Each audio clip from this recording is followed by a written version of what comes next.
বাংলা সাহিত্যের বিখ্যাত উপন্যাসিক বিভূতিভূষণ বন্দ্যোপাধ্যায়ের বিখ্যাত উপন্যাস নিশিপদ্মের কেন্দ্রীয় চরিত্র পুষ্পের কথা মনে পড়ে গেল। পুষ্প ছিল স্বামী পরিত্যক্তা।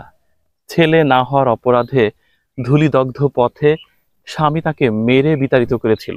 তারপর বৃদ্ধা মায়ের অনাহারী কুঠিরেই শেষ আশ্রয় হয়েছিল পুষ্পের। খাবার অভাবে কলমি শাক তুলেছিল। কলমি শাকের গুণাগুণ সেখানে বর্ণনা করা ছিল।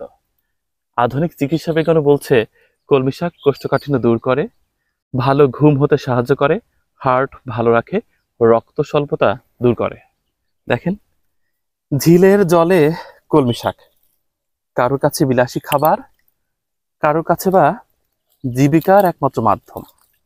আমাদের ইবাদত কাকা এটি তুলছেন এবং 10 টাকা মুঠ বিক্রি করেন। এটির স্বাস্থ্যগত উপকারিতা না হয় নাই বললাম, কিন্তু একজন মানুষের জীবন জীবিকার অন্যতম পাথেয় হচ্ছে ঝিলের জলে বেড়ে ওঠা ফ্রেশ কলমি শাকগুলো। এই যে মুঠ ওই যে আমার এইটুক একটা করে মুঠ বানতে হবে বাড়িতে। তারপর ওই লোকে আপনার ওই লোকে রাত্রে খাড়া করে রাখবো, সকালে গ্রামের থেকে গাড়িতে নিয়ে যাবো।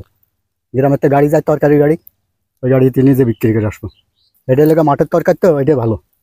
এটা খাতু ইন্টারেস্ট, গরম গরম খাতে হয়, বুঝছেন। 2 দিন 1 দিন রাখলে আর খাওয়া যায় না পিড়ি দিতে। এইটাই খাই বেশি। চাষের শাক আছে, এই শাকগুলো খাই বেশি। হ্যাঁ, আল্লাহর রহমতে চলে যায় টুকটাক করে। 2 জন খানে আল্লাহ আছে।